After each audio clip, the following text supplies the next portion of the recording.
I never thought my wedding day would turn into a nightmare broadcast live in front of hundreds of people. One second, I was smiling in my white dress. The next, the groom vanished from the aisle, leaving me alone under the spotlight and the whispers. Then the screen behind us lit up, and everyone saw something I was never supposed to see. He was kissing another woman on our wedding day.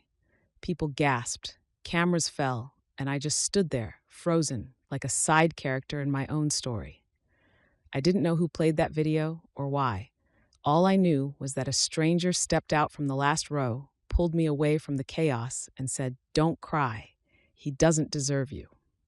From that moment on, my ruined wedding became the most beautiful turning point of my life. Subscribe to the channel because you won't believe who that stranger really was. I met him on a rainy afternoon.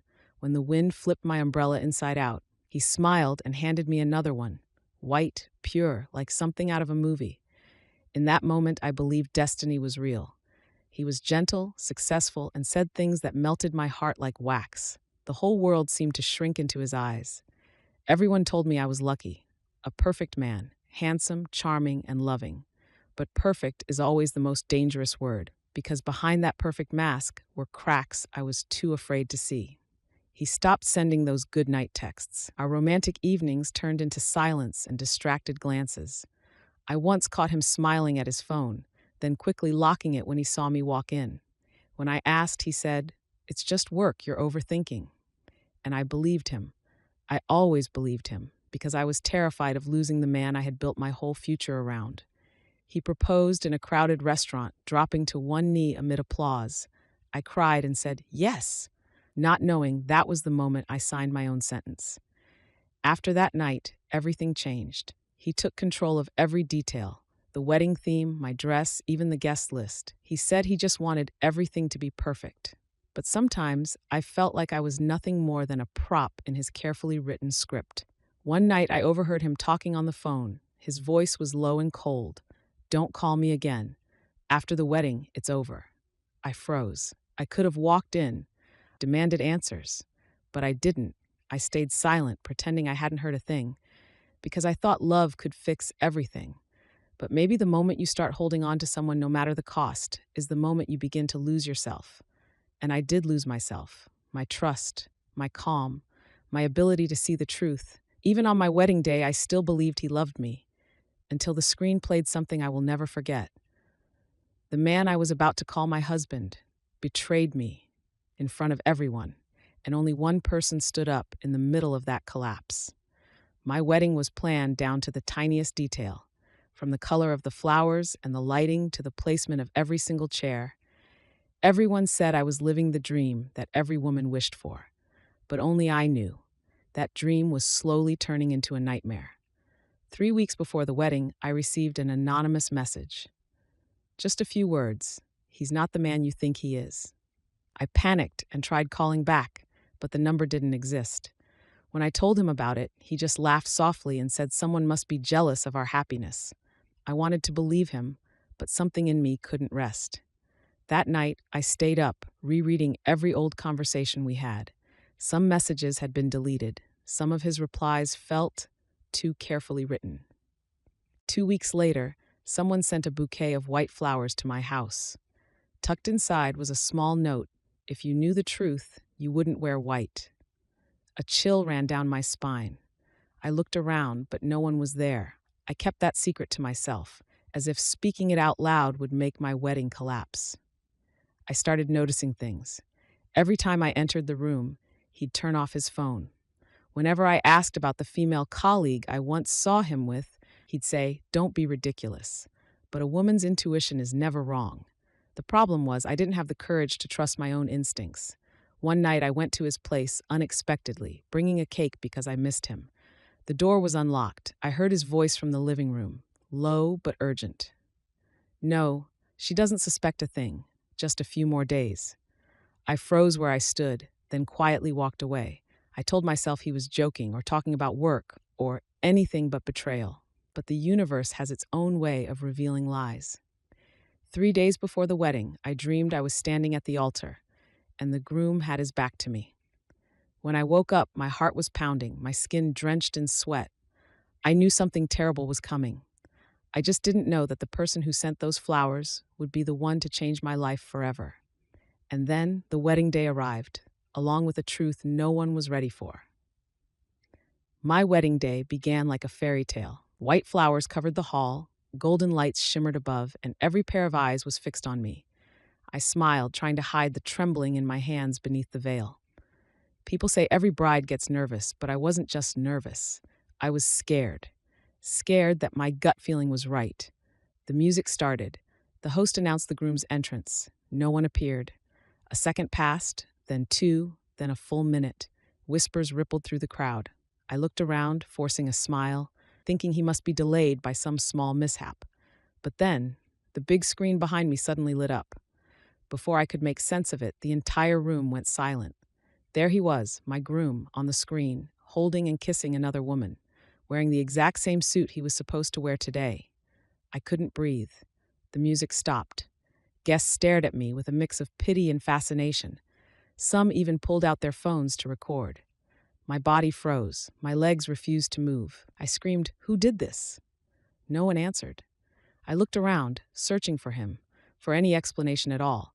But instead, my eyes met a stranger's face in the back row, a man with a cold yet steady gaze.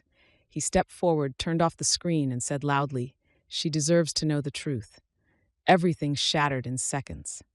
I ran outside, tears streaking through my makeup, the wedding dress heavy like chains around my legs. I collapsed beside the pool, gasping for air. Then I felt a hand on my shoulder, firm, calm, unfamiliar. His voice cut through the chaos. "Stop crying, he's not worth it."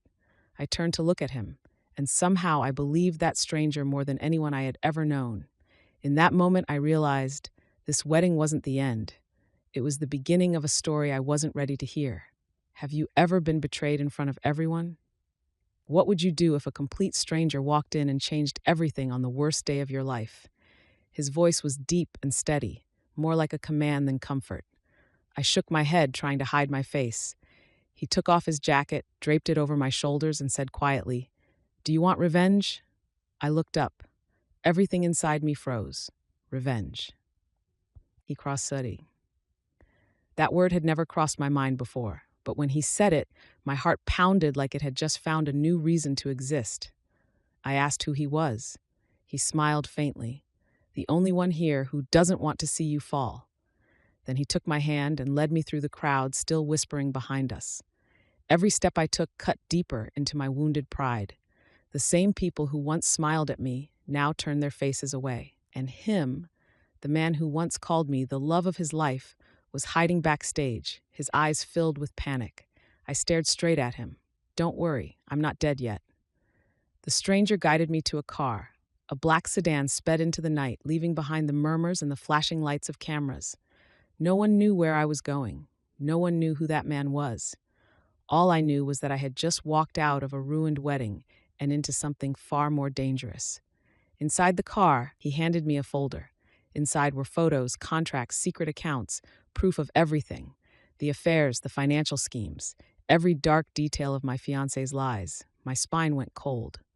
"How did you get all this?" I asked. He kept his eyes on the window and said softly, "I used to work for him. Now I work for you." In that moment, I knew I was no longer the victim. I was the one in control, and the man beside me, the stranger, was the only person who could help me flip the game. Would you believe it? That sometimes the one who saves you from the edge is the same person who was once hired to push you there?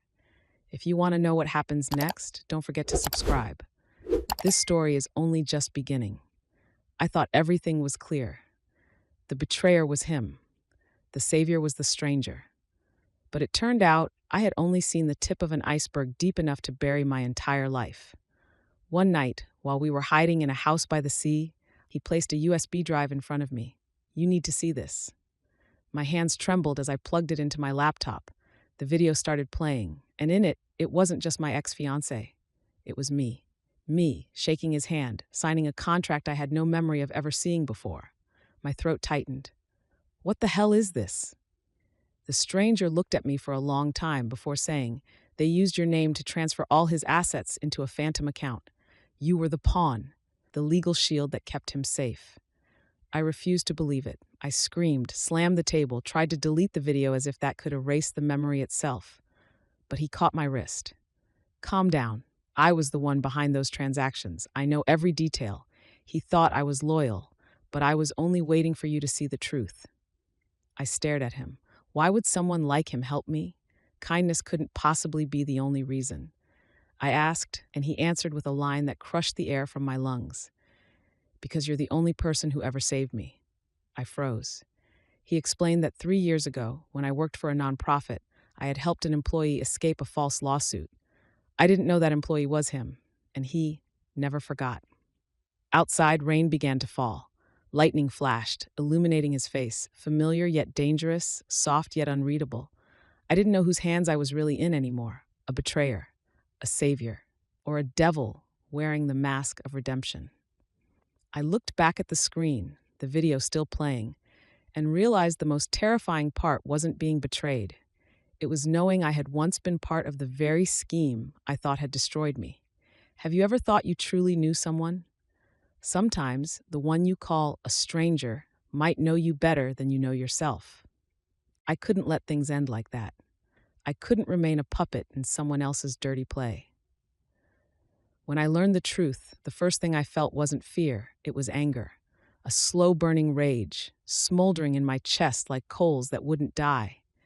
I decided I had to fight back, to take back justice, not just for me, but for everyone he had deceived. The stranger, the one who had saved me, became the only ally I had. He helped me trace every transaction, every IP address, every deleted email. We lived like hunted people, moving houses every night, watched every day. I was no longer the unlucky bride. I was the one hunting the man who had ruined my life. All the evidence pointed to a name I never dared imagine. The mastermind behind the whole scheme was my fiancé's father, a notorious businessman, praised as a philanthropic real estate mogul. But behind those flattering words lay an empire of money laundering, manipulation, and fraud. He planned to use our wedding as cover to move assets offshore, and I was supposed to be the legal signature for his perfect plan. I remember that night, sitting in a dark room, staring at the original contract on my laptop screen. If I made it public, his whole family would collapse. But if I did that, I would be dragged into a media storm and an investigation. I would lose everything. My reputation, my freedom, my normal life. And I had to choose. I chose justice. I chose to speak out. I sent all the data to reporters, to the police, to the people I once feared. And when everything exploded, I stood back and watched in silence amid the crowd. They panicked, they denied it, they pointed fingers. And for the first time in my life, I felt free. I know now that justice doesn't come by itself. It must be claimed, through pain, through tears, and sometimes through sheer audacity. When the media storm finally passed, all that was left was silence. No one called me. No one asked how I was. Even the man who once swore to stand by me for life vanished as if he had never existed. I thought I had become strong, but after victory came a hollow void, deep and terrifying. Then the stranger appeared again, not in the elegant suit he wore the day he saved me, but as an ordinary man with eyes that had changed.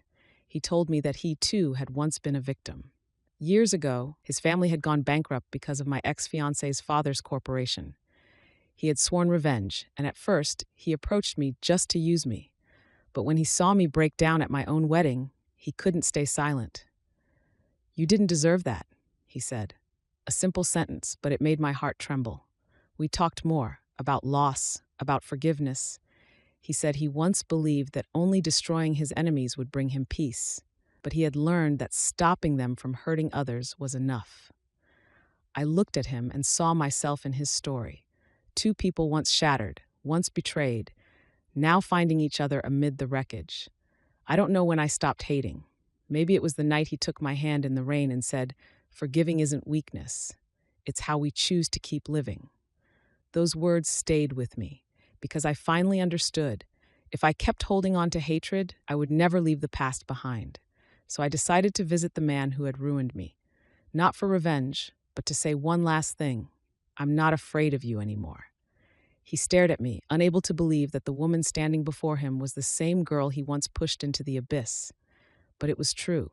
I had risen, on my own. When I walked out, the stranger was waiting by the gate. He smiled, the first real smile I'd ever seen from him. And in that moment, I realized not all miracles come from above. Sometimes a miracle is when two broken souls learn how to piece each other back together. Do you believe in redemption? Or do you think some sins can never be forgiven? 3 months later, I received an invitation to a major conference called Women and the Power of Resilience. Ironically, they wanted me to be the keynote speaker. The betrayed bride, the one humiliated in front of everyone, now standing on stage to talk about rising from the ashes. I hesitated for days. I was afraid of the crowd, afraid of pity. But then, that stranger told me, "You don't need to prove you're perfect, just show them you survived." So I said yes. That day, the room was full of cameras, reporters, and people who once mocked me. I walked in wearing a simple white dress, not as the abandoned bride, but as a survivor. I heard the whispers. "There she is. Can't believe she showed up." But I didn't tremble anymore. I smiled, walked up to the stage, looked straight into the lens. My heart was pounding, but my voice was clear. I once stood in my own wedding and watched my world collapse in seconds. But that moment taught me our worth isn't measured by how much we suffer. It's measured by how we rise again. Silence filled the hall. I shared my story, not for pity, but to prove that vulnerability can be strength. When I mentioned the stranger who saved me, reporters asked, "Who is he?" I just smiled. Sometimes heroes don't need names. After the speech, I stepped into the hallway. He was there, leaning against the wall, watching me with pride and warmth. He didn't say a word, just nodded, and I knew we had both finished our journeys. I was no longer the abandoned bride. I was living proof that from ashes, we can rewrite our destiny. Have you ever thought that one small decision could change your entire life? I rose from humiliation, and if I could, so can you. If you want to hear more true stories filled with twists and emotion, hit subscribe. You won't want to miss what's coming next. After that conference, my life truly turned a new page. Thousands of messages poured in from women who had been betrayed, who had fallen apart just like I once did. They said my story made them believe in themselves again. I read every single line, tears streaming down my face without knowing why. I used to think my life had ended on that ruined wedding day.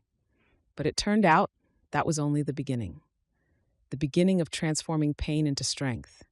The beginning of learning to love myself again. And the beginning of realizing that real miracles don't come from someone saving us. They happen when we dare to save ourselves. Life can be cruel, but as long as we have the courage to rise again, it can still be beautiful. Do you believe that even from tragedy, we can still write something miraculous?